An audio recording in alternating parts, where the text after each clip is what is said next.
Hi, everyone. Thank you all for joining us this evening.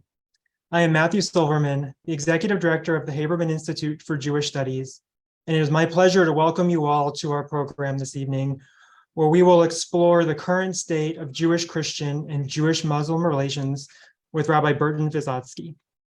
I look forward to learning with Rabbi Visotzky as the Jewish community's relationship to Christian and Muslim communities plays an important role in our lives, from personal friendships to international affairs. It is important for us to better understand our shared recent history, where we are now, and where we may be heading. Such awareness I find to be particularly important in this time when we're divided as a society in so many ways. This evening, I would like to say a special thank you to Ira and Phyllis Lieberman, who have sponsored this program in loving memory of Joyce Pastor. On a quick logistical note, if you have any questions, please enter them in the Q&A through the Q&A button. Questions will be answered at the end of the lecture. And I now would like to welcome Dr. Sandy Mendelson, a longtime member of the Haberman Institute Board, who will introduce our speaker. Welcome, Sandy. Thanks, Matt.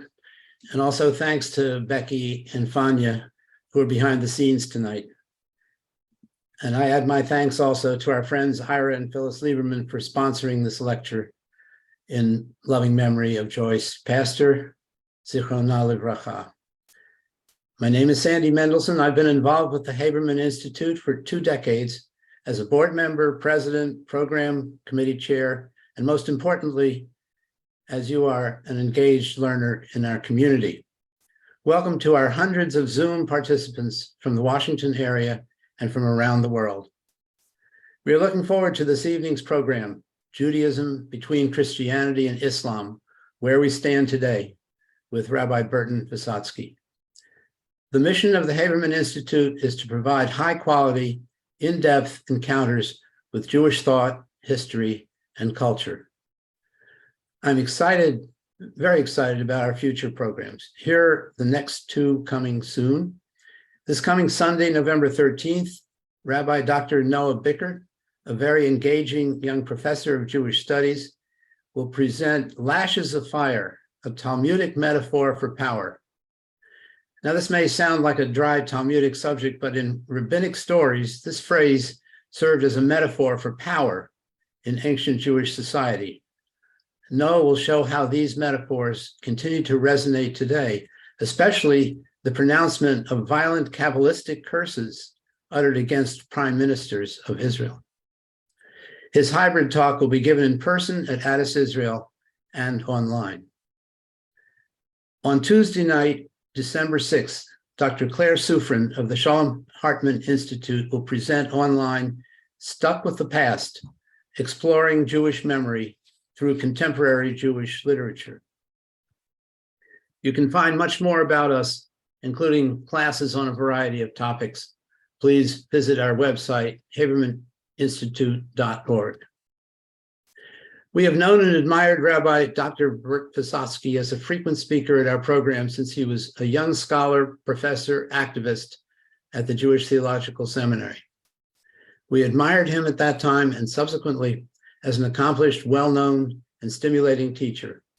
His speaking and teaching have taken him to many countries and many universities.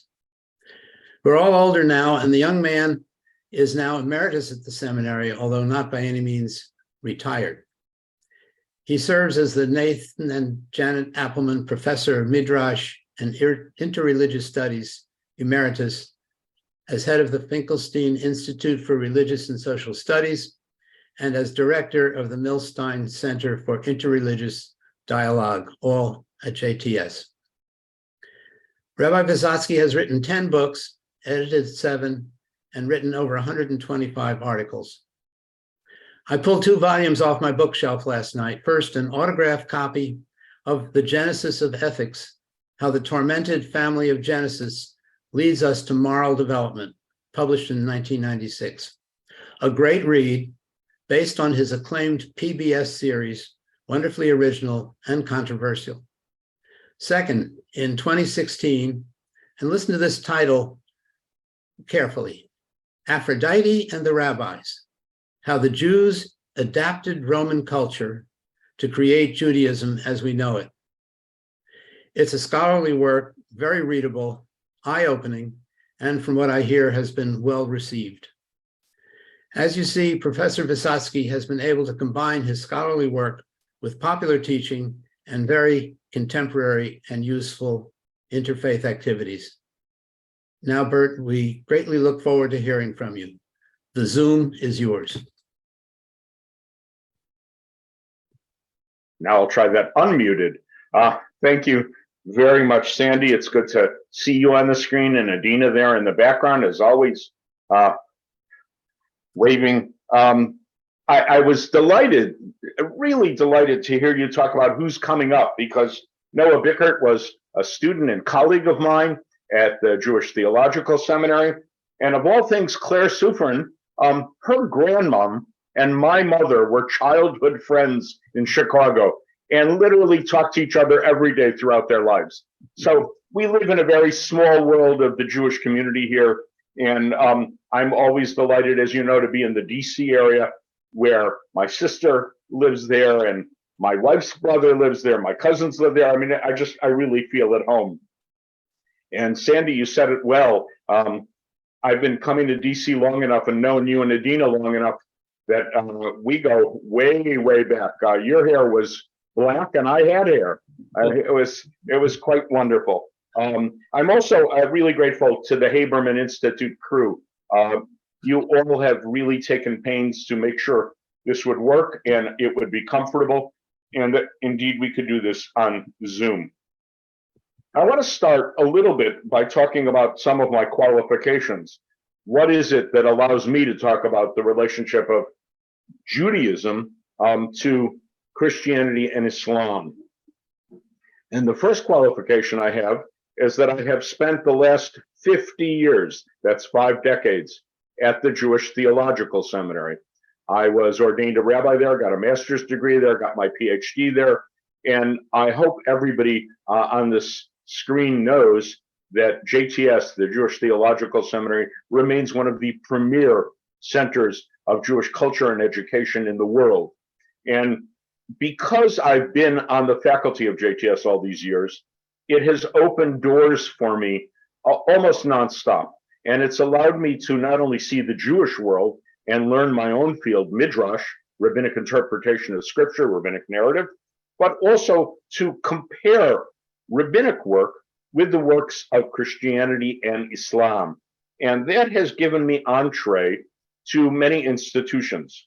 Among the institutions I've had the privilege of teaching at have been the Union Theological Seminary in New York, a liberal Protestant seminary, Princeton Theological Seminary, which is Presbyterian, Oxford and Cambridge, which are Anglican, and then in more recent years, in the 2007, 2014, and this past spring, in Rome at the Angelicum, which is the Pontifical University of St. Thomas Aquinas, and at the Gregorian, which is a Jesuit institution where Pope Francis went to school.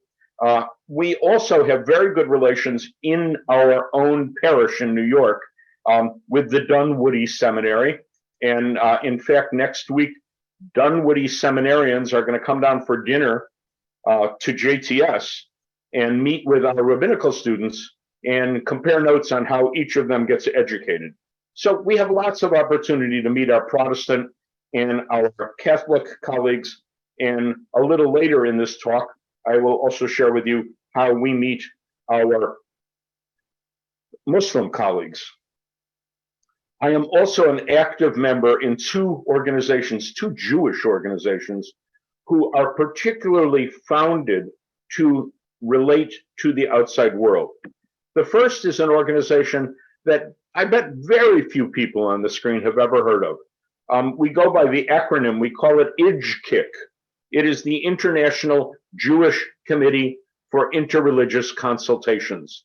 IJKIC is an organization that nobody knows about, but in fact represents conservative, reform, reconstructionist, Orthodox Jewry in North America, South America, Europe, Israel, and even Australia. In other words, it is the representative organization of the Jewish people to the Catholic Church, to the Protestant Church, to the evangelical churches.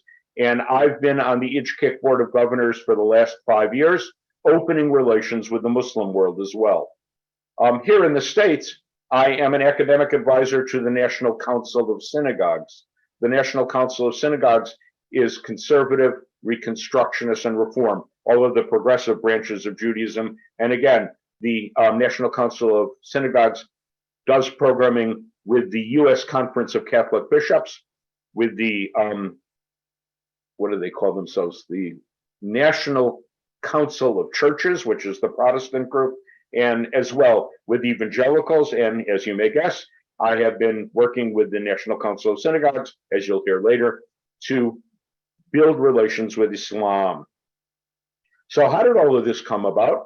Well, I'm not going to go back 2,000 years, but everybody should know that 2,000 years ago, Judaism and Christianity were born.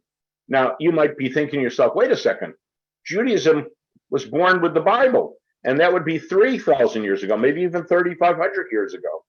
But I think only with the destruction of the Jerusalem temple in the year 70 CE, 70 of the Common Era, when the priesthood suddenly no longer had a job because the temple had been destroyed, and when daily sacrifice was now gone because literally the temple had been razed to the ground, at that moment, the rabbis were able to step forward and begin a Judaism that was deeply rooted in Torah study.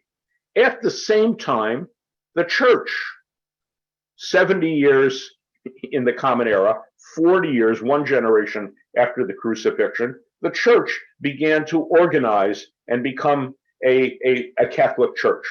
So it's very important to realize that for the past 2,000 years, church and synagogue were rivals. And it wasn't a pretty rivalry. The church ultimately became very powerful. Right now, I think there's almost 2 billion Christians, maybe 3 billion Christians on the face of the earth. And I don't have to tell you the story. Into the 20th century, the enmity, the hatred between the church and the synagogue gave ultimately birth to what we now call the Holocaust, the Shoah. And I think we should note that Kristallnacht is this week, the night of the broken glass in Germany. And that really was the beginning of the end of Jewry in Germany. And I can't not notice that Jewry in Germany in the 1930s was multifaceted. It was comfortable, it was successful, and then it literally went up in smoke. Thanks to a review in the New York Times, I read an old book this past week by an author named Lion Feuchtwanger. He wrote a book about a family of Jews called the Oppermans, and that's the title of the novel. And it horrifyingly tells the story of a Jewish comfortable merchant family in Berlin in 1932 and 1933. What makes the book all the more remarkable is that Feuchtwanger wrote the book in 1932 and 33. So using his fiction, he literally was reporting on what it was like for Jews in Berlin to experience the early days of the Holocaust. What truly is horrifying about the work is I, as a reader, know something that Feuchtwanger, as a writer, while he was writing the book, did not know. And that is how terrible that story would end, how it would end in the concentration camps. So actually, he even mentions them, but he had no idea of the final solution and the destruction of 6 million Jews. And perhaps if he had seen it, he wouldn't have written the novel. So let me start with a recommendation. If you're looking for an astonishing, maybe depressing read, but something that will give you great insight into Judaism in the 20th century in Berlin, read The Oppermans. This is part of our legacy of our relationship to Christianity. In the horror following World War II, with the founding of the State of Israel, which is a great cause for celebration, of course, The Western world, in particular, the Christian world, I think had a moment of teshuvah. They realized where Christian theology had brought them, where hatred of Jewry had brought them.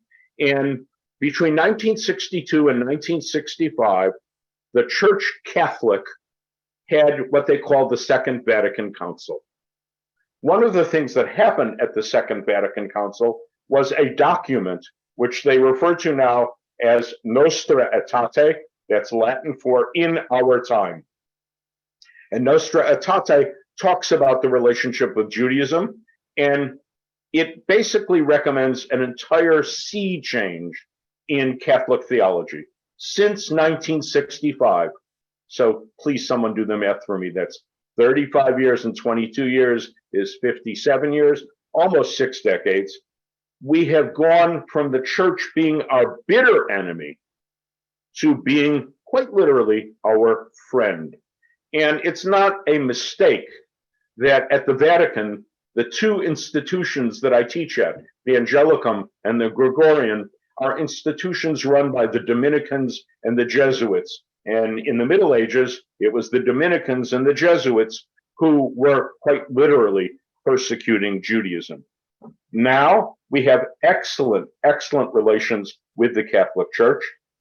I say that not only because of my Vatican ties and the opportunities I've had in Rome to meet both Pope Benedict and Pope Francis, but also here in the United States. Your own Cardinal Archbishop in DC, Cardinal Gregory, Wilton Gregory, who's a wonderful man. He gave a lecture last year at JTS.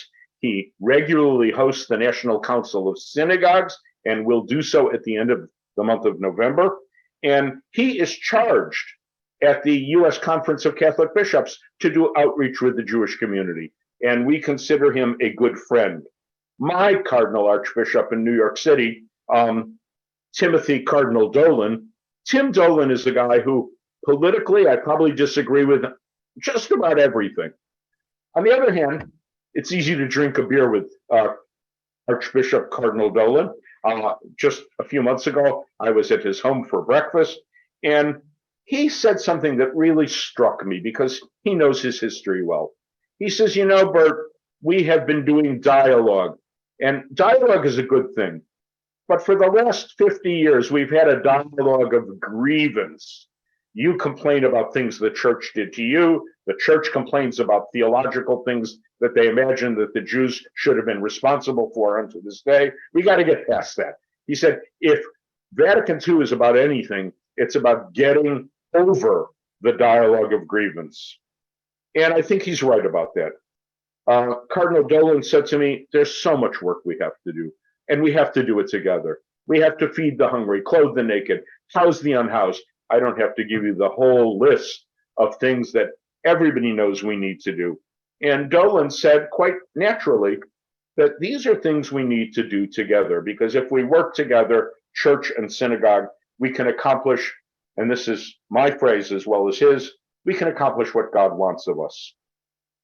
And so we work with Cardinal Koch, who is the Vatican's representative to the Jewish people. And we meet regularly in Rome or elsewhere. Cardinal Koch has been at the Jewish Theological Seminary. We meet in Boston with Cardinal O'Malley, et cetera, et cetera. We have good relations with, as they call them, the princes of the church. And as it goes with the Church Catholic, so it goes with the Protestants. I have to say that the World Council of Churches has been a little bit more difficult to dialogue, in particular because there are people in the World Council of Churches who are not just pro-Palestinian, but I dare say, and I'm going to say it out loud, even verging to being anti-Israel, and sometimes maybe even worse than that, possibly bordering on anti-Semitic. And we worry about that. That said, when we worry about the Protestant churches, the great thing is we can talk to them about our worries. They may be different in opinion, but they will listen, and they will listen to our complaints much as we will listen to their complaints. They come to me and members of the IJKIC Board of Governors and say, Can't you get the Israelis to do X, Y, and Z for the Palestinians? And Israel-Palestine is inevitably going to be an issue. And since there are Israelis on the IJKIC board, and since IJKIC, we are all proud Jews, and for me, kind of by definition, Zionists, we are happy to negotiate, to talk, and to see whether we can move peace along. I have no illusions. I am not going to be able to make peace between Israel and Palestine, but maybe I can help a little. And I think that is the obligation of every Jew.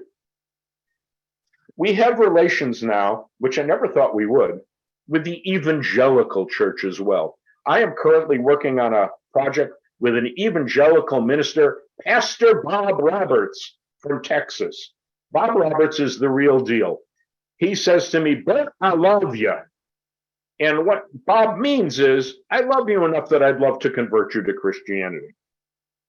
And I say, "Bob, I love you, and you have to respect my Judaism, okay?" He says, "Okay. And now it's time for a photo op. So everybody look at the camera and say, 'Jesus loves you.'" And we all look at him. And he's like, a small child saying something he knows is naughty. That said, and his evangelical tendencies so strong, he's great to work with because he also is ready and willing to roll up his sleeves with Jews and with Muslims. This is an evangelical minister, and he will work regularly with Jews and Muslims to feed the hungry, to clothe the naked, to build buildings. It's quite wonderful. And of late, I'm very proud to say that we have been working with the Orthodox Christians as well. Greek Orthodox, Ukrainian Orthodox, up until the war in Ukraine, even with Russian Orthodox. And we meet, the IJKIC officers meet with the ecumenical patriarch and Patriarch Bartholomew, again, to move forward, not just dialogue for the sake of dialogue, although I have to say, that is a great value. Talking to one another, learning to listen to one another. These are important things to do. If any of you on the screen live in a family, you know that talking and listening is important. But you also know that sometimes you got to get dinner on the table and get the dishes washed. Sometimes you literally have to roll up your sleeves and work together to produce what's necessary. And across the board, whether it's Catholic, Protestant, or Orthodox Christian, we are in a position now in this current year, 2022, where I dare say, and I'm going to go a little bit on a limb, but I think I'm not wrong about this, that we have better relations with the varieties of Christianity than we have ever had in our history. That's not a small thing. That's not a small thing because, let's face it, there are only X number of Jews. I don't know how many million Jews there are in the world, but I'm willing to bet it's not more than 25 million. And there are literally billions of Christians. And if we can have good relations with Christianity, and we can not worry about Christians persecuting us or us persecuting them, although I don't see that number-wise as likely, if we can work together, if we can live together as neighbors, if we can fulfill the commandment of love your neighbor as yourself, that's a good thing. I just want to note, in the United States, there is an organization called the CCJR, that is the Council of Centers for Jewish-Christian Relations. If I were making the acronym, I'd put a few more C's in it, but in any case, the CCJR, the Council of Centers of Jewish-Christian Relations. It's been around for a long time, and it literally has both Jewish and Christian groups that are dedicated to dialogue. And the CCJR does its work spectacularly in promoting dialogue and promoting programming. The CCJR is the US version of an international group called the ICCJ, the International Council of Christians and Jews, primarily European and North American. And again, these organizations exist exactly so that we have the opportunity to work together, to listen to one another, to raise issues of concern, and to share issues of positive as well. I have a colleague down in Florida, a rabbi, who is being honored by the Pope, and he's getting a papal knighthood. One of my other colleagues said, wait, a rabbi's getting a papal knighthood? How is this knight different from all other knights? But in any case, on the occasion of a rabbi getting a papal knighthood, the mazel tovs have been flowing in, not only from the Jewish world, but from the Catholic world as well. And that too is a good sign. Some of you know that Pope Francis, before he became Pope, published one book. And that book was a book he co-authored with his friend from Buenos Aires, Rabbi Avram Skorka. So Avi Skorka and then Cardinal Bergoglio, good friends together. They bonded over what we call soccer, what they call football. And they have done enormous work together to promote Jewish-Christian relations. So I want to stop there, and I'm sure probably all of you have Christian colleagues, your kids go to school with Christians, and you may have your positive and or negative stories about Christianity. The book, thank you, Sandy's sending me something in the chat. The book about 1930s Germany is called The Oppermans, Oppermans, The Oppermans. I want to shift gears though. I want to shift gears now and talk for a while about Islam. Islam is complicated, and most of us don't know a whole lot about Islam, although I think we should. So let me start with this. I characterized, and I think I characterized historically correctly, the fact that for almost 2,000 years, Judaism and Christianity were enemies. This is not true about Islam. For the approximately 1,500 years that there has been Islam, for probably 1,300 of those years, Jews and Muslims got along pretty well. We lived together, we worked together. Many of Islamic observances are familiar to Jews. They have food laws, they have a special day of rest, etc. Interestingly, in the United States, demographically, Muslims in America, if you did demographic testing of education, of earning power, of what they want living in America as a minority, the group that they are closest to on virtually every measure is Judaism. So Jews and Muslims in this country have a lot in common. But I think when we normally talk about Jews and Muslims, first of all, we think about Arab Islam, and we lose sight of the fact that the vast majority of Muslims are not Arab. They don't come from Arab countries. They come from elsewhere. The second thing is that when we think about Arab Islam, we certainly think about Israel. And we should. We're Jews. We should be thinking about Israel. So I want to share a little bit about our Israeli colleagues and formal government relations between Israel and Muslim countries. All of you know that Israel had a peace treaty that was signed with Egypt in 1979. And probably most of you know that for all of the years since 1979, while we have a peace treaty and a lot of Israelis have gone to visit Egypt, there are not a whole lot of Egyptians visiting Israel.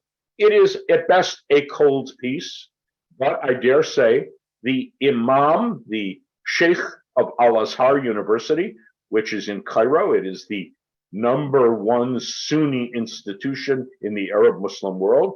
Ahmed Al-Tayeb has come to JTS. We are in regular contact. He's in contact with Ijkik, and he is trying very hard to trickle down relations so that people know that Jews and Muslims should get along. My friend Reuven Firestone on the West Coast, he teaches at the Reform Seminary on the West Coast. He and his wife Ruth and their kids spent a year living in Cairo and did very well there. So let's start with Egypt. And Egypt is the largest Arab country by population. We also have had a peace treaty with Jordan. The peace treaty with Jordan is complicated, and I'll explain why. Since 1994, we've had a peace treaty with Jordan. But Jordan has a very large population of immigrants, I guess is the right word. Palestinians live there. And what's fascinating is that the Palestinians don't like the Jordanians, and the Jordanians don't like the Palestinians. So much so, they even once went to war against one another. So it's a very, very complicated thing. Again, Jews go visit Jordan. They go see the Maraba map. They go see Mount Nebo. Jordan is a good place to visit. Jordanians, again, not crossing the border from east to west. They're not visiting Israel very much, although I will tell you that were they to do so, they would receive a warm welcome. If you have been following the news, you know that just last month, on October 11th, Israel reached an agreement through the United States with Lebanon. Now, Lebanon houses Hezbollah, and they are avowed enemies of Israel and vice versa. So the fact that Lebanon is the home to Hezbollah, and that Lebanon has nevertheless reached a treaty with Israel on maritime borders is nothing short of miraculous. What does it mean? It means that Israel and Lebanon have agreed that if you go into the Mediterranean, this is your border. Why do they need to know that? Because they want to do offshore natural gas exploration. And if they can each do it as separate countries, how much the more so if they can team up and do it together. There is enough natural gas there to power the Middle East for decades to come. It may not be the greenest thing in the world, but it is what they are using. And so Lebanon, of all places, now has an agreement with Israel. The United Arab Emirates, think Dubai, think Abu Dhabi. And when I say Abu Dhabi, I say it with a twinge because I'm actually supposed to be in Abu Dhabi right now. And I'll explain why. Abu Dhabi is very open, as is Dubai. Those are two of the Emirates of the United Arab Emirates. They are very open to Jews. They are very open to trade, and very open to Israel. So much so that Israeli tourists are just flooding Dubai now to go shopping, basically. The shopping in Dubai is as good as the shopping on Fifth Avenue in New York. And they have been normalized in relations just since 2020 as part of the Abraham Accords. I've been to the Emirates a number of times.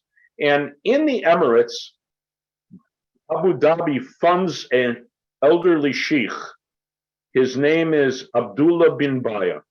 If I can mix languages, I would say I personally am a chassid of bin Baya. He's my Rebbe. Why is he my Rebbe? First of all, because he cares a great deal about Islamic law. And across the Islamic world, especially the Sunni world, he is considered the #1 guy for Islamic, if you will, halakha, for fiqh, for Islamic jurisprudence. But he is also a very, very firm believer in peace. So every year in Abu Dhabi, he holds a forum for peace in the Muslim world. He invites anywhere from 500 to 1,000 political and religious leaders from all over, not just the Arab world, from the Muslim world. And I'm going to expand that in a little bit. But in addition to having all of those Muslim leaders, he has between 40 and 50 Christians and Jews. And I have been a regular participant in the Forum for Peace in the Middle East. Sheikh bin Baya is now trying to build a foothold here in the United States. He calls it an alliance of virtue. The alliance of virtue is a phrase from the Quran. And the alliance of virtue in the United States is now incorporated as an organization, an interfaith organization. The president is the guy I mentioned earlier, Pastor Bob Roberts. The vice president of the Alliance for Virtue is an imam of one of the largest mosques just outside of Washington, D.C. in Northern Virginia. It's called the Adams Mosque, the All Dulles Area Mosque. And its imam is Muhammad Majid, and he is the vice president. And the secretary of the Alliance of Virtue is me. So there's a Jew, a Christian, and a Muslim running bin Baya's organization in America. Along those lines, another one of the Gulf states is Bahrain. Bahrain has normalized relations with Israel since 2020. I want to say a word about Saudi as well. Saudi Arabia has not normalized relations with Israel, but they did something very important. This year, they allowed Israel to fly over the Saudi peninsula.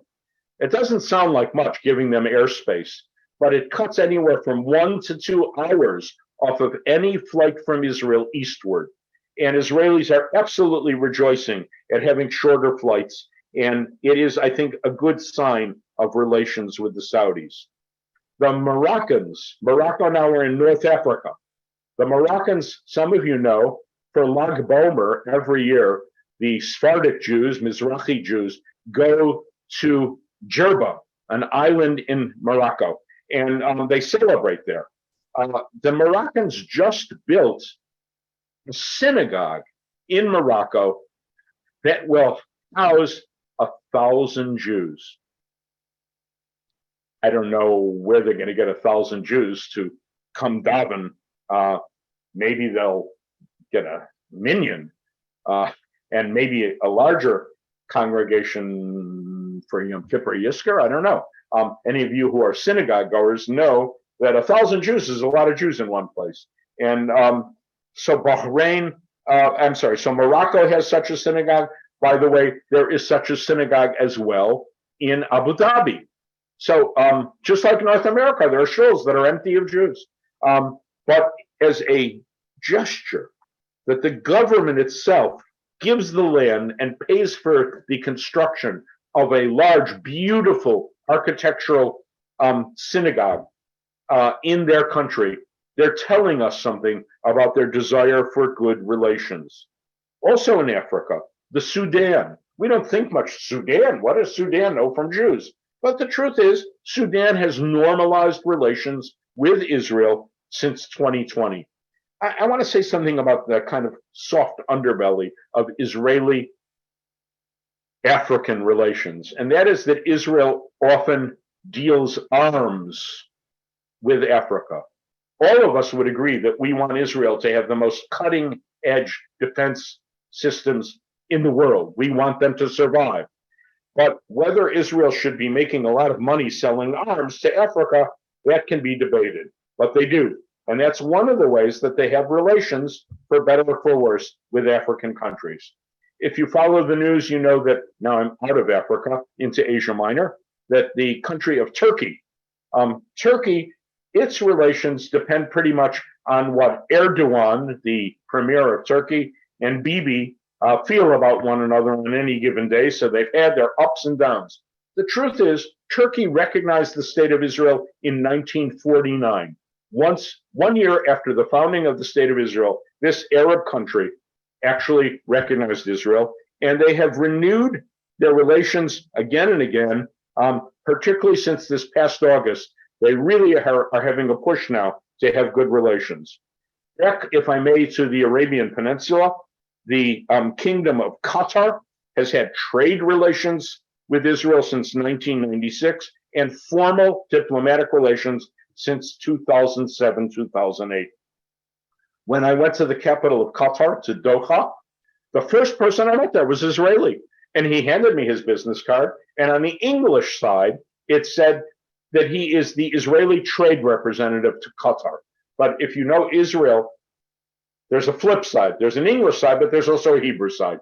So I flipped over the thing just to see what it said in Hebrew. And in Hebrew, it said, Shagrir Medinat Yisrael, which means he is the Israeli ambassador. And that has been the case for a long time now, that Qatar has formal diplomatic relations. The Kingdom of Oman, the Sultan of Oman, has had reciprocal trade relations since 1994. But I would be remiss if I did a tour of the Arab countries without mentioning Palestine. Israel and Palestine are each locked appropriately into their own narratives. And it is extremely difficult to imagine how they will break out of those narratives. I will tell you, a number of years ago, I flew down to Washington, D.C., And there in our nation's capital, I sat at a table with Mahmoud Abbas, Abu Mazen, and his then foreign secretary, Nasser al-Qudwa. If you don't know the name Nasser al-Qudwa, keep track of it, because he is on the short list of people who might be a successor when Mahmoud Abbas finally retires. I could not get Nasser al-Qudwa to say out loud that Jews have had a historic presence in Jerusalem. He wouldn't say it. I'm embarrassed to say I was somewhat less than diplomatic, and I used a vulgar word. I said, "You got to be kidding me." At which point, Abu Mazen got up from his chair, walked around the table, lifted me up and hugged me. He said, Rabbi, you know and I know we can only say what we're allowed to say in a diplomatic setting, and our personal beliefs, we can't bring them here. I'll tell you that I was so annoyed by the whole charade that I came home and immediately jumped in the shower because I felt I had been slimed by Abu Mazen. Now, I'm a Pishirka. What do I have no standing in Israel-Palestine negotiations, and I was upset. I can only imagine what it's like for an Israeli diplomat, or on the other side for a Palestinian diplomat, to lock horns time after time, room after room, year after year, decade after decade. And I wish I could be more optimistic. Please God, but I'm not. I want to say more, because, as I said, Islam is not only Arab Islam. The largest Muslim country in the world is Indonesia. And in Indonesia, Indonesia has at least 100 million Muslims. That's as much as all of Arab Islam combined. It breaks down into two large groups. One is called Nahdlatul Ulama, and the other is called Muhammadiyah.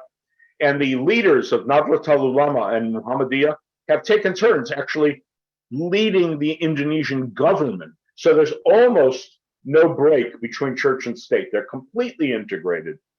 The first time I met an Indonesian, I asked him if he knew anything about Judaism. And he said with a smile, but I think he was trying to be sincere, "Oh yes, we have a book called The Protocols of the Elders of Zion. And that's how we learned about Judaism and your perfidy." I said, "Dude, wait a second. You're kidding, right?" He said, "No, why?" I said, "Because if that's true, Indonesia has a lot of educating to do." This was many years ago. Since then, the Indonesians have regularly brought Jews to Indonesia to sit, to talk, and to learn about Indonesian Islam. The Indonesians, for their part, have regularly come to visit Jewish communities. I was approached through the American Jewish Committee.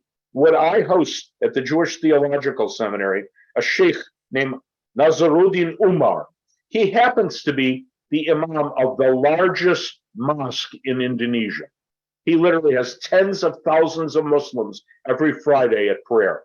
And he wants to spend a couple of months at JTS to learn Judaism firsthand. This gives you an example of the yearning they have to do what the prophet, peace be upon him, asked them to do. When I say peace be upon him, it's like my mother used to say, Allah v'shalom. And the prophet said that we should learn from another, the people of the books. If we're going to compete with one another, we should compete to do good works. So Imam Umar wants to come to JTS, and I said to him, you'll excuse the Arabic, I said, "Komm gesundheit." You should come, you should learn, and it should do well. Many of you know that near Israel, and it's an Arab country, in Syria, there has been an ongoing civil war. What you may not know is that those who are wounded in their rebellion against the Syrian government are often treated in northern Israel by Jewish Israeli doctors. There's an organization called the Multi-Faith Alliance for Syrian Refugees. I'll say it again if you want to Google it. The Multi-Faith Alliance for Syrian Refugees. And it is international, it is interreligious, but it is driven by Jews and Israelis really trying to help Syrians survive. Now, completely separate from Israeli politics, there is the issue of Judaism and Islam in general. And Judaism and Islam in general, I just want to talk about a few countries, Muslim countries, and how they treat the Jews. I already mentioned Turkey has relations on and off again with Israel. But there is a movement in Turkey called the Hizmet movement. Hizmet means volunteers. And the Hizmet movement is run by an imam named Fethullah Gulen. Gulen, I don't know if literally, but it appears to me as though he modeled the Hizmet movement on the Lubavitch, on Chabad, because they build hospitals, they have schools, they do outreach. And the trouble is that Erdogan finds Gulen a challenge. So he has convicted Gulen of treason, and Gulen is at risk of his life. Imam Fethullah Gulen now lives in Pennsylvania. And his Hizmet Turks, also, they call themselves Gulen Turks. They're here in America, they're virtually everywhere. And they do good works all the time and have wonderful, marvelous relations with the Jewish community. I already mentioned that the head of Al-Azhar University in Egypt, Ahmed Al-Tayeb, he came to JTS. He will go all over the world. You may know that in Abu Dhabi last year, he and Pope Francis signed an agreement so that Muslims and Christians, again, traditionally serious enemies, that Muslims and Christians might work together. I mentioned Jordan earlier. There is a prince in Jordan named Prince Ghazi, and Prince Ghazi has been involved with the Protestants at Yale University. They have something, again, a phrase from the Quran called a common word. And it is about Christian, Protestant, and Muslim accord. When they first met at Yale, they must have realized a month in advance of the very first conference, oh, we haven't invited any Jews. So as they say, who are you going to call? They called me. So I was there at the birth of a common word. I'm very proud of that. And again, Prince Ghazi cares deeply about relations with Jews worldwide and Israel. I mentioned my Rabbi, Abdullah bin Baya. He should live and be well. He's in his mid-80s now. Like Moses, I wish him till 120, because what he is doing is extraordinary because of the respect he garners throughout the Muslim world. In Qatar, in the capital of Qatar, there is a Doha, that's the capital, a Doha Interfaith Center for Interreligious Dialogue. So figure out the acronym. Doha Interfaith Center for Interreligious Dialogue, DICID. I have yet to be able to convince my Arab friends that they should not take that acronym and pronounce it deicide. And they just think, well, you know, I don't know, they don't know English, obviously. So they have this organization called the Doha, I can't even say deicide because it's just so absurd that they pronounce it that way.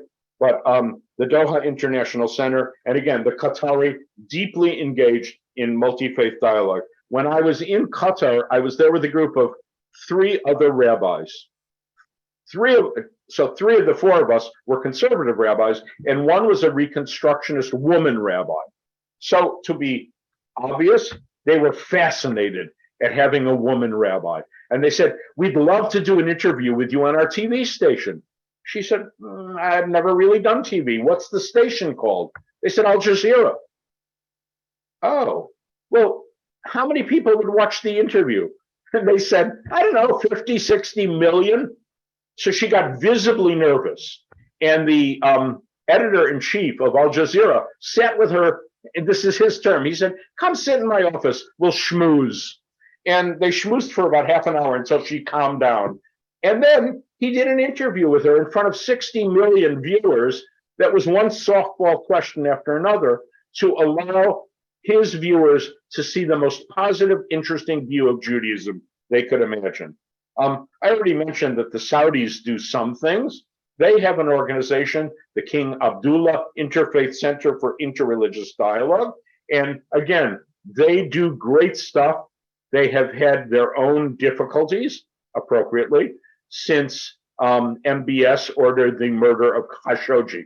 And they had been housed in Vienna, and the Austrian government basically asked them to leave. They're now in Lisbon, Spain. They have a lot of Saudi oil money, and they are really trying to do good works. There's another Saudi organization called the Muslim World League. The Muslim World League was founded to be exactly that, a political religious organization which would give the Saudis an ability to promote Wahhabi Islam. Wahhabi Islam is rather rigid and rather right-wing, and the past king, King Abdullah, may he rest in peace, and the current king have rejected Wahhabi Islam, and they are doing outreach to the world. So the head of the Muslim World League, Muhammad al-Isa, has come. He's spoken by Zoom to the Conference of Presidents of Jewish Organizations. He's spoken by Zoom to the Board of Governors of Ijkik. He's a lovely man. Anytime I see him personally, I get a kiss on both cheeks. He really wants the Muslim world, particularly the Arab world, to be at peace with the Jews. There are Muslims all over Europe, every country of Europe. There's an Italian imam named Yahya Pallavicini. So you hear his last name, Pallavicini, it sounds very Italian. But Yahya's father was an imam as well. He's a third or fourth generation Muslim. And he represents Islam not only in Italy, but he is the chair of the Islamic Cooperation Council in Europe. But my Muslim friends tell me that every country in Europe has a different Islamic configuration. The Muslims in France are different than the Muslims in England. The Muslims in England are different than the Muslims in Italy. So country by country, and I'm saying this within earshot of my wife, I think we're just going to have to travel to every single country in Europe so that we can meet the Muslims and try and make peace.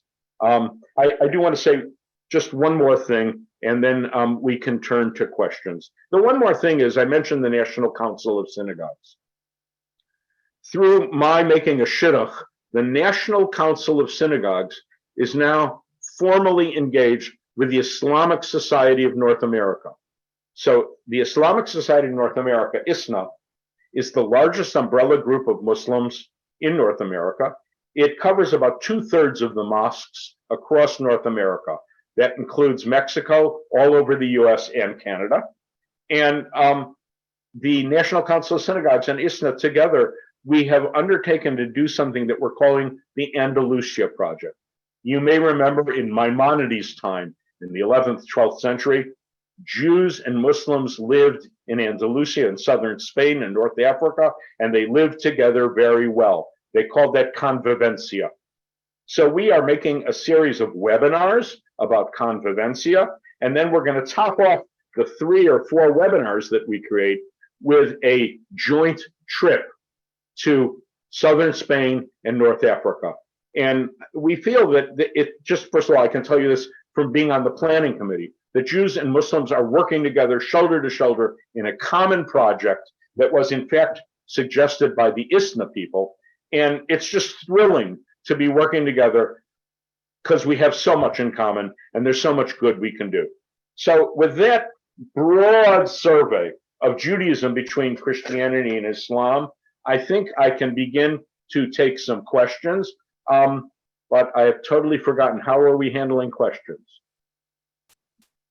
Yes. Thank you for such an important sharing of narratives and context. All of those out there, feel free now to go ahead and send any questions in, and we'll ask them to Rabbi Visotzky. So they're starting to come in now. Just to get us started. I'm going to ask, if you forgive me, I'm going to suck on a throat drop. I still have a remnant of a cough from my bout with COVID a couple of weeks ago. So all that's left is the need to suck on a throat drop. Thank you. Yeah, not a problem. I hope you continue to heal and feel better. Thank you. Yeah. So thanks again for sharing such context. It's really sort of amazing to hear how positive most of it sounds with religious organizations and countries At least you mentioned sort of like historically positive. One question that comes up initially, you mentioned working with interreligious organizations to do programs and not just dialogue. So do you want to say more about the types of programs that you work with other organizations with, and who's involved? Yes, I'm happy to do that. Although in a way, it's kind of obvious. The programs are literally the kind of litany that you get if you're reading the Talmud or the Mishnah, or if you're reading Muslim works or you're reading Christian works. It's across the board. All of our communities have needy. We have people who are hungry. We have people who need clothing. We have people who need shelter. The need is enormous. And I'm talking about need here in North America. Think for a minute about need in third world countries, and you have an idea of how much needs to be done and how much can be done. When I was in Rome 2 years ago, maybe it was right before the pandemic started, 3 years ago, we were meeting with Vatican officials, but we decided we would go to a Jewish Christian workshop that did job counseling, served hot meals, and wouldn't you know it, we walk in and a lot of the people who were being served there were Muslims who were in Rome, in Italy, often in transit from one country to another. A lot closer to home. For many years, JTS, the Jewish Theological Seminary, Broadway and 122nd Street, we partnered with a mosque that was just on the other side of Central Park on 96th Street. And the Jews from JTS and the Muslims from that mosque would go to a Presbyterian church on Broadway and 114th Street and prepare together a hot meal to serve New York's needy. We were in a church mostly serving Christians. So Jews and Muslims literally standing there peeling carrots, making salad, and sharing our lives' stories. So it was very positive in building relationship between mosque and church.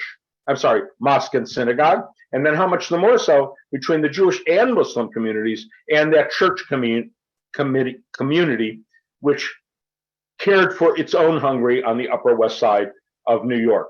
I will say it was so positive that I was able to invite the imam of the 96th Street Mosque to the Jewish Theological Seminary synagogue, where instead of a Devar Torah, he gave a little sermon, and then he reciprocated, and on a Friday, I went to his mosque, and I gave the Friday sermon.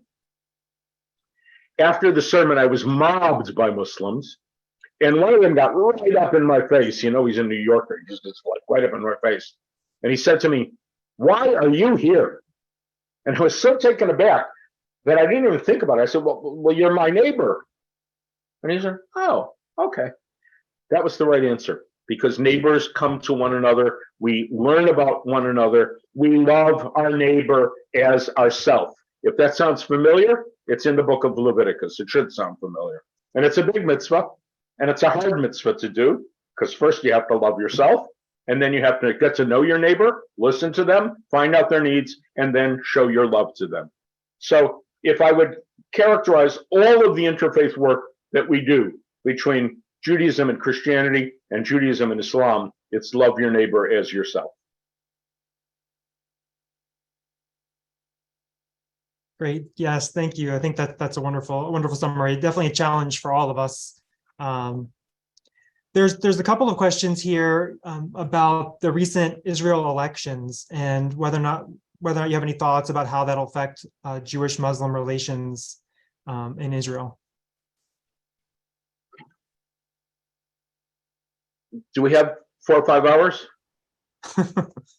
This is a very complicated question, and I will freely admit that I'm fairly left-wing on Israel.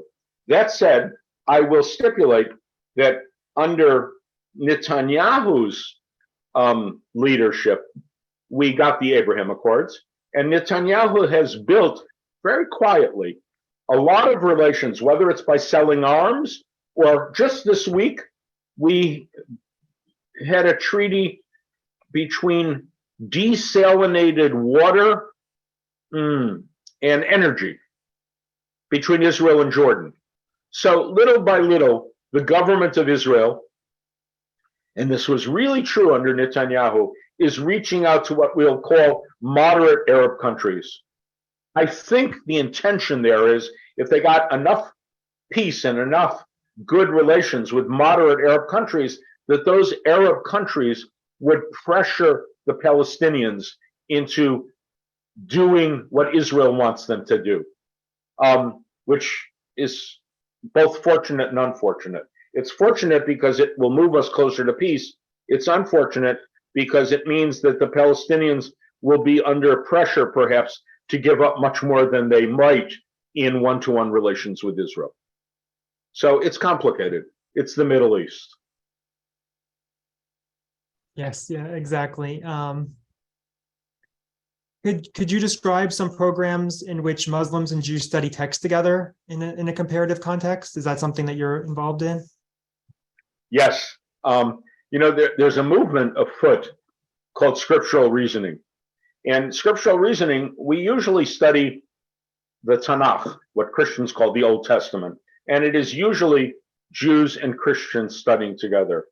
But there are enough Jews out there, even rabbis, who know Quran, that we can learn texts together, whether it's Quran, the sacred text of Islam, or whether it's Hadith, the traditions of the Prophet and his circle, or it's the Tanakh or the Talmud, that there's ample opportunity to have study sessions and to learn. For me, 50 years at the Jewish Theological Seminary, there is no quicker window into someone's soul than sitting and studying with them.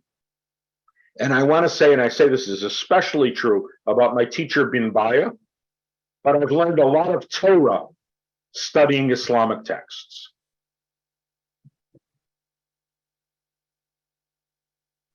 Thank you. Yes, it's so important, and so a lot of questions coming in. So I'm trying to put them in. I want to say, and I don't know where most of your regulars are in DC proper or in Maryland, but Imam Majid at the Adams area mosque, at the Dulles area mosque.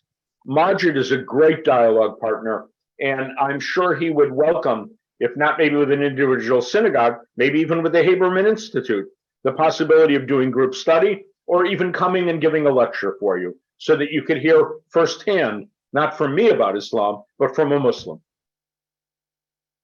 Yes, that's a great idea, and I would love I'll to tell him I volunteered him. to think about that further with you. So that would be wonderful.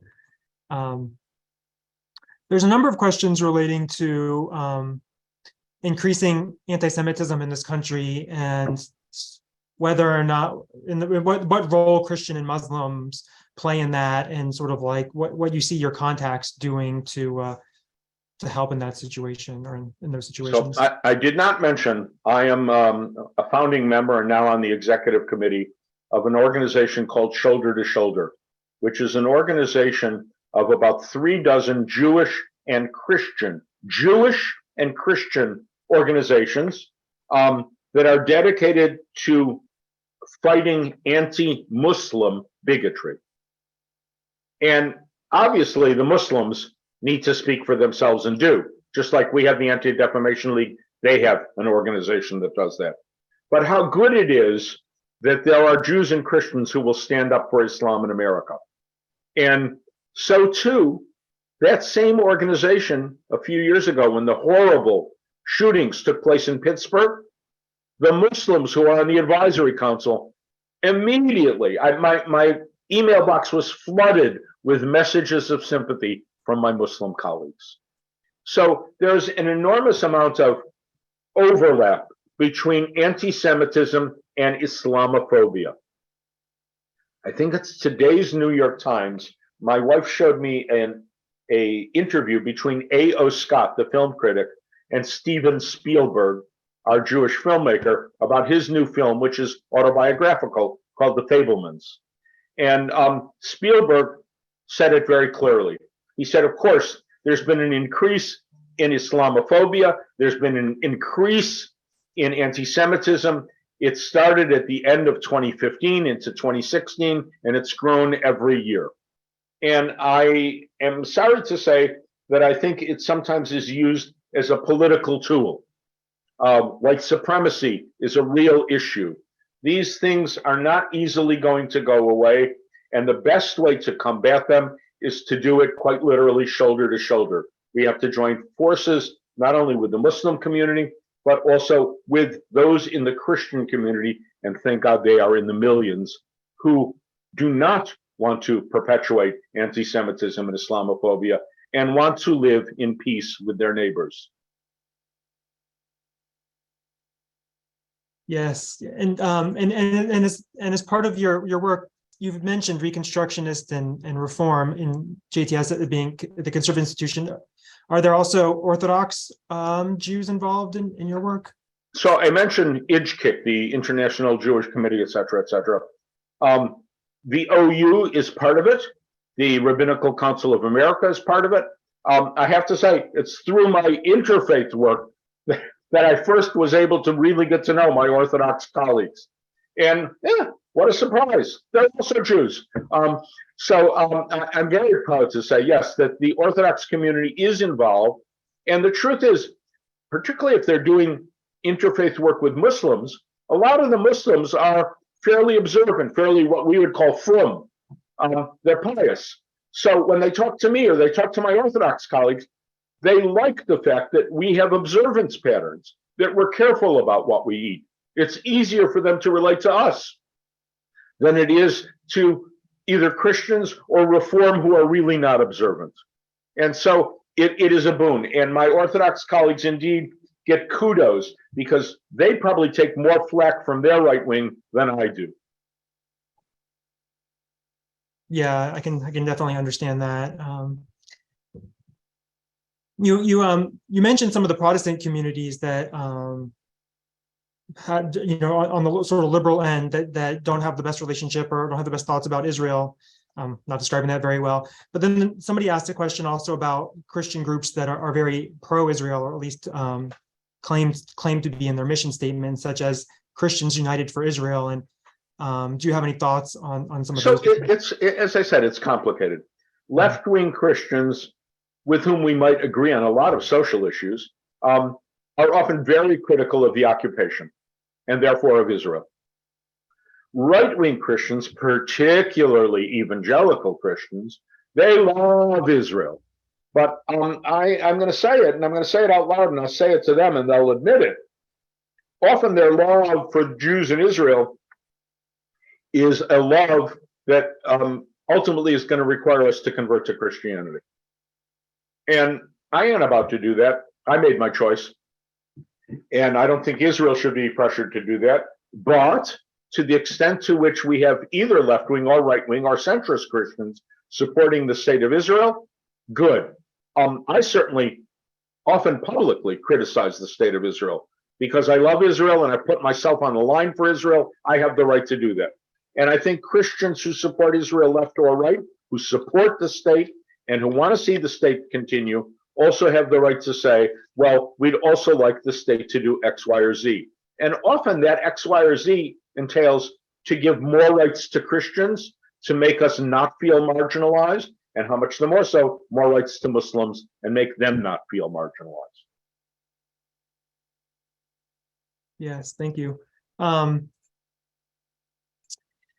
You've mentioned a number of leaders in the movements, and there's a couple of questions about how these affect the average person on the street. And another similar question is whether or not there's bringing children together in some of the programs that you've worked on, and how it's sort of affecting people on all levels of the communities. On Monday of this week, I went down to central New Jersey to Rutgers University to talk in the Hillel there. And I was talking particularly not about Christianity, but about Islam. And it was brought home to me what a bubble I live in, both at JTS and on the Upper West Side of Manhattan. So let me just tell a quick story, because my daughter, who's now 40, when she was a kid, she went to the Abraham Joshua Heschel School. Her father was a rabbi, and I was worried that she would grow up thinking the whole world was Jewish. So I sent her to day camp at the Cathedral of St. John the Divine. And there I was so pleased. I brought her the first day, and both of her counselors were African American. And then we met the 10 other girls in her group, 7 of whom were Jewish. So the overwhelming Jewish gestalt that we live in sometimes can be problematic. And I think we have to recognize we live in a broader world, and we need to embrace it. What I was pleased about at Rutgers was that the kids at Rutgers, the students at Rutgers, the undergraduates, you said children, and I think you might even mean younger than undergraduates, but the undergraduates said, oh, well, of course in our dorm, in our classes, we have Muslims. So I was pleased to hear that. But then I asked a follow-up question. I said, so what do you guys do together? Oh, nothing really. I said, have you never gone out for coffee? Well, no. I said, well, this week, take a Muslim to lunch. I said, you can be very clear about it, that we're in the same class. We're both minority religions in America. It would be interesting to get to know you. You may be rejected. I mean, the same way when you ask, if you're an undergraduate male and you ask a young woman or a young man for coffee, you may be rejected, but it may be the start of a beautiful friendship.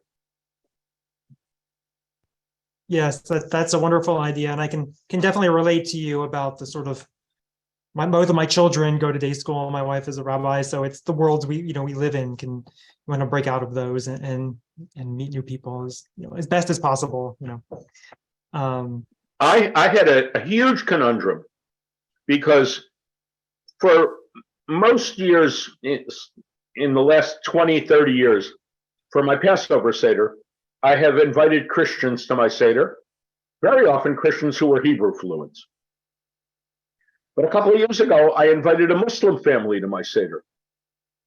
And then I realized, oh my God, obviously they're not going to drink 4 cups of wine. They're observant Muslims. So I had to first negotiate, will you drink grape juice? So the good news was that the father, the mother, and their 3 kids would drink grape juice. And then literally in the afternoon before the Seder, oh my God, I'm going to have to change my recipe for charuset, because I'm going to have to make it with grape juice and not with wine this year. So for me, that's an accommodation, but it's an accommodation worth having so that I could have my Muslim friend, my brother, Muhammad al-Sanusi, and his family at my Seder. And it was a marvelous event. He told me that his 5-year-old, for a full year afterward, anywhere he went, was singing "Dai Dayenu, Dai Dayenu," which is not something you expect from an African American Muslim kid. I count that a win. Yeah, I would too, definitely. Going back briefly, there's a few questions about the about college campuses again, and sort of if you've tried to bring in interreligious dialogue to college campuses to address anti-Israel and anti-Zionist positions, which is a growing concern on campuses today. So I mentioned the guy who came to my Seder, Muhammad al-Sanusi, and I think of him as my little brother. But he's actually quite an activist in the Muslim world, and he was the Islamic Society in North America's interreligious outreach officer back in the day. And when there was an eruption at the University of Florida, that the Jewish students and the Muslim students were really in conflict, primarily over Israel.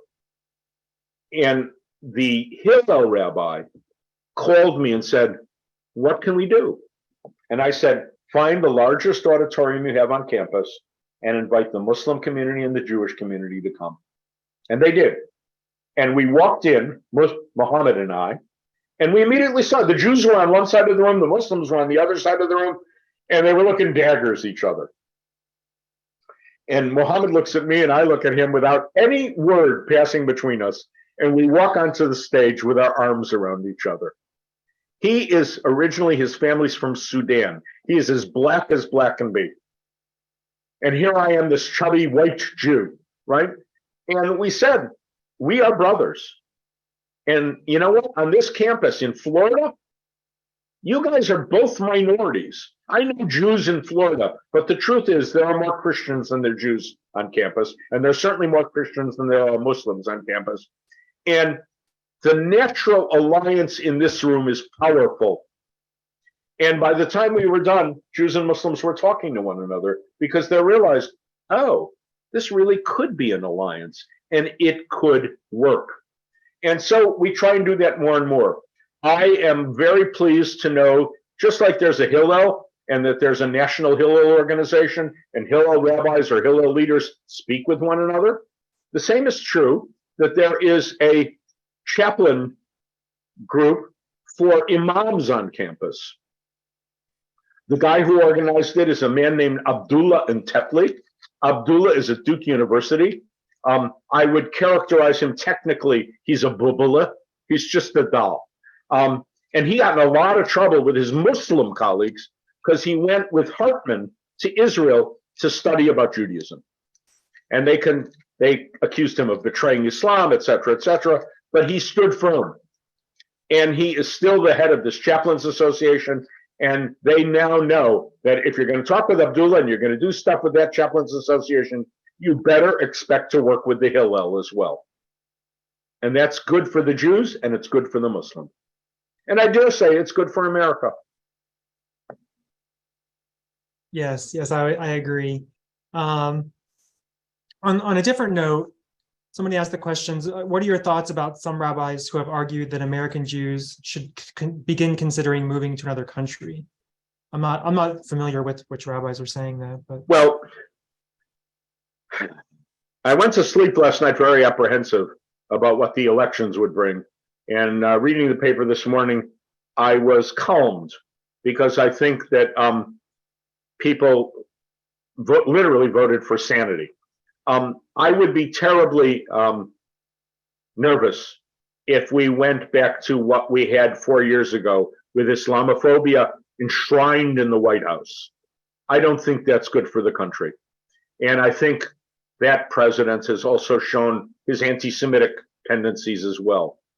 So it's as much to say that we know that it can happen here. We used to not want to think about it, or we used to say, oh, no, it can't happen here. And now we know it can.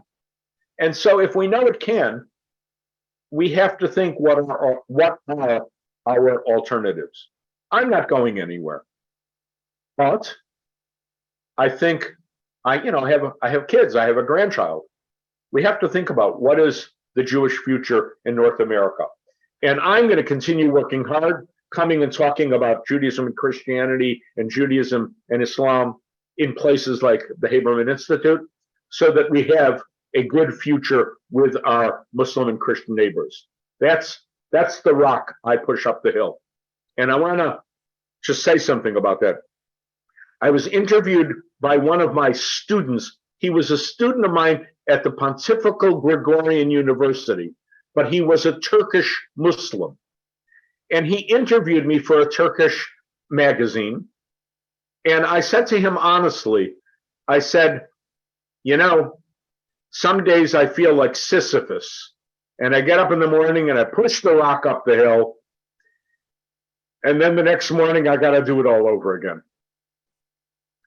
When the 2016 election results came in, I sent my kids a note.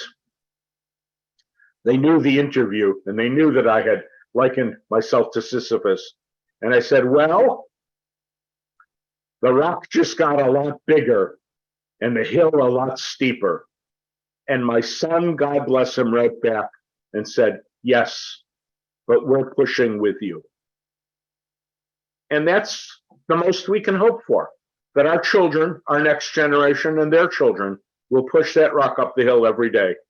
And if that is our task, so be it. As the Mishnah says, we are not free, we are not able, we are not required to finish the task, but we can't ignore it either. The job is there, it's ours to do, and if it means that we push the rock up the hill, the best way to do it is Jews, Christians, and Muslims and other religions all doing it together. Yeah, that's a wonderful message, and hopefully, I imagine most of us here are also trying to help push the rock up the hill and teach our children to continue that going forward. So, there's also a note here that somebody noted that, you know, also pushing the rock for women's rights and abortion and many other issues right now. But I kind of want to end on with a final note of, there's a couple of questions about ways to get involved, or, you know, what we can do. If you want to mention some organizations or ways, or this is also information that we can include for those of you out there in any kind of follow-up. But if you have anything to say about. I think locally, you have the Religious Action Committee, the RAC, and they do enormously good work out of the DC area. I am hoping going forward that the Haberman Institute will do more education on Jewish Muslim and Jewish Christian relations and how we can work with one another. But if you are members of a synagogue or members of a community, by all means, reach out to the local church, reach out to the local mosque. I don't know the on the ground in DC well enough. What I do know is every community has the opportunity to do it, but the opportunity can only be grasped if each of you takes responsibility. And so I'm exhorting you, tomorrow morning, get on your Google, get on your computer, get on your phone, open your phone book if you still have those, and talk to your local mosque, talk to your local church, talk to your local synagogue.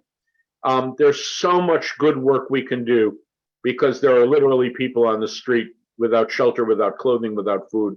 And the more we can serve those communities together, the more powerfully we can do the job. Thank you. I think that's a wonderful note for us to end on here with everybody hopefully everybody feels empowered now to reach out to their, reach out to others, churches, mosques, other organizations, and as you mentioned, the Washington DC area, we also have many participants from all over the country now. So for all of you all over the country, also I imagine there's many different mosques and churches that you can reach out to. So I don't know if you have any final thoughts that you want to share with us, or. I mean, I'm going to say what the Torah said 3,000 years ago: love your neighbor as yourself. Yes, I agree, and that's a wonderful message. And you've mentioned to us very, some aspects are very complicated, but I feel much of what you presented tonight is very hopeful, and it's something that we all need to hear. Is a lot of that. So.